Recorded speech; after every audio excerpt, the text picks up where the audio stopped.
Hello friends, welcome to my channel. चले एसेছি রাতের ডিনার রান্না করতে।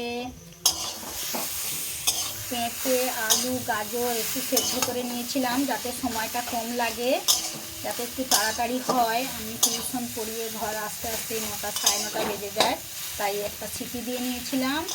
তেলের ওপর টমেটো, আদা, জিরা, ধনিয়া গুঁড়ো সব রকম দিয়ে পেঁপে আলুটাকে কষে নিয়েছিলাম। কষা হয়েই গেছে, এবারে জল ঢেলে দেবো। এতে একটু একটু হালকা করে চিনিও দিয়েছি, যেহেতু রুটির সঙ্গে খাওয়া হবে। এবার একটু তরকারিটা ফুটে গেলে গরম মশলা দিয়ে নামিয়ে নেব। আর আটাটা গরম জলে আমি আগে থেকে মেখে নিয়েছিলাম। তরকারিটা কষার সময় আটাটা মাখা হয়েই গেছে। এখানে যে আটা মেখে নিয়েছি। আজকে রাতের ডিনারে পেঁপে আলু গাজরের তরকারি, গরম রুটি, আর তার সাথে আছে একটু মিষ্টি। টাটা বন্ধুরা, আমার ভিডিও ভালো লাগলে লাইক, কমেন্ট এবং চ্যানেলটি সাবস্ক্রাইব করতে ভুলবেন না।